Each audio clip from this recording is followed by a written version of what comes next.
गाली गलौच पार्टी ये घोषणा करने वाली है कि सबसे ज्यादा गाली गलौच करने वाले रमेश बिधूड़ी जी उनके सीएम का चेहरा होंगे। तो अगर दिल्ली के लोगों ने कमल का बटन दबाया तो मुख्यमंत्री के तौर पर उनको रमेश बिधूड़ी जी मिलने वाले हैं। इस फैसले का कारण क्या है?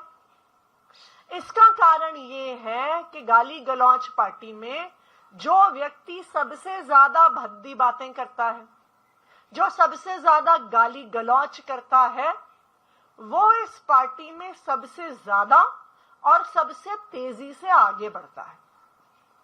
रमेश बिधूड़ी जी ने संसद में गाली गलौच करी, जिस अभद्र भाषा का प्रयोग किया, मुझे नहीं लगता कि इस देश के सभ्य लोग उन शब्दों का प्रयोग कर सकते हैं।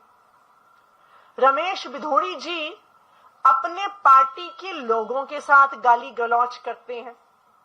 सब जानते हैं कि अपनी ही पार्टी के पूर्वांचली नेताओं को गाली गलौच करके, उनके साथ मार पिटाई करके उनको सड़कों पर रमेश बिधूड़ी जी ने भगाया था।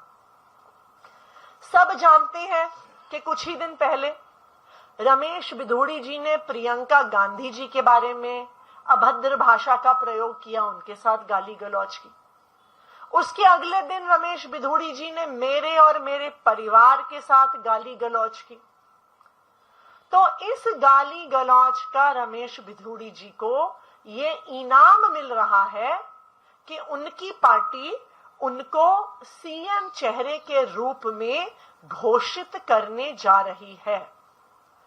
विश्वस्त सूत्रों से पता चला है कि आज सीईसी की बैठक में फैसला हो चुका है और आज शाम की इनकी पार्टी की पार्लियामेंट्री बोर्ड की मीटिंग में उस पे मोहर लग जाएगी। तो अब दिल्ली के लोगों के सामने दो ऑप्शंस हैं। एक तरफ अरविंद केजरीवाल जी हैं, आईआईटी खड़गपुर से पढ़े हुए इंजीनियर, आईआरएस ऑफिसर रहे, इनकम टैक्स कमिश्नर रहे, दिल्ली में 24 घंटे बिजली देने वाले, घर घर पानी पहुंचाने वाले, सरकारी स्कूल को प्राइवेट स्कूल से बेहतर करने वाले, फ्री इलाज देने वाले, बुजुर्गों को तीर्थ यात्रा करवाने वाले, महिलाओं को फ्री बस यात्रा करवाने वाले अरविंद केजरीवाल जी, और दूसरी तरफ गाली गलौच करने वाले, अभद्र भाषा का इस्तेमाल करने वाले, महिलाओं पे अभद्र टिप्पणियां करने वाले रमेश बिधूड़ी जी। तो अंतर बिल्कुल साफ है कि आम आदमी पार्टी के पढ़े लिखे नेता अरविंद केजरीवाल जी और दूसरी तरफ गाली गलौच पार्टी के गाली गलौच करने वाले नेता रमेश बिधूड़ी जी। अब ये दोनों ऑप्शन दिल्ली के लोगों के सामने है और मुझे पूरा भरोसा है कि दिल्ली के लोग काम करने वाले पढ़े लिखे मुख्यमंत्री को ही पसंद करेगी। Thank you.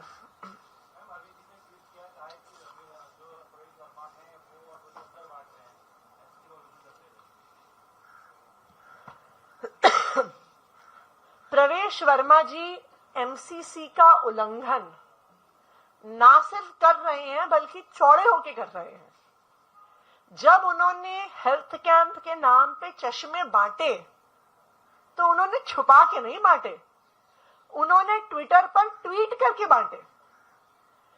जब उन्होंने अपने घर पर वोट के बदले नोट बांटे, उन्होंने छुपाकर नहीं बांटे, खुलेआम बांटे। तो ये बिल्कुल साफ है कि प्रवेश वर्मा जी को पता है कि उनके पास पैसे बांटने, चश्मे बांटने, कपड़े बांटने, सलवार कमीज बांटने के अलावा और कुछ है ही नहीं। उनकी पार्टी ने ना आज तक कोई काम किया है, ना उनके पास कोई विजन है दिल्ली के लिए, ना उनके पास कोई नैरेटिव है। तो इसीलिए वो आचार संहिता का उल्लंघन कर करके वोट के बदले नोट बांट के वोट इकट्ठे करने की कोशिश कर रहे हैं। लेकिन मुझे उम्मीद है कि हमारे देश की इलेक्शन कमीशन इसका संज्ञान लेगी। कल हम इलेक्शन कमीशन से मीटिंग भी करके आए हैं और उन्होंने हमें आश्वासन दिया है कि किसी भी प्रकार के आचार संहिता के उल्लंघन पर सख्त से सख्त कार्रवाई जरूर होगी।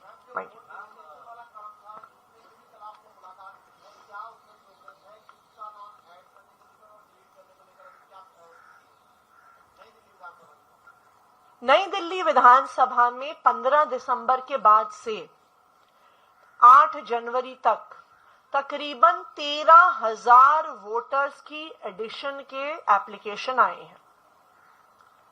15 दिसंबर से 8 जनवरी तक 5,500 वोटर डिलीशन के एप्लीकेशन आए हैं।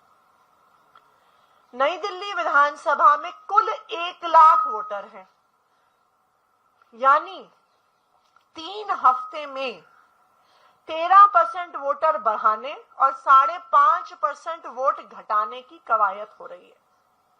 देखिए, ये तो जग जाहिर है कि 3 हफ्ते में हो ही नहीं सकता कि 15,000 लोग दिल्ली और देश के अलग अलग हिस्सों से नई दिल्ली के एक छोटे से इलाके में शिफ्ट हो जाएं।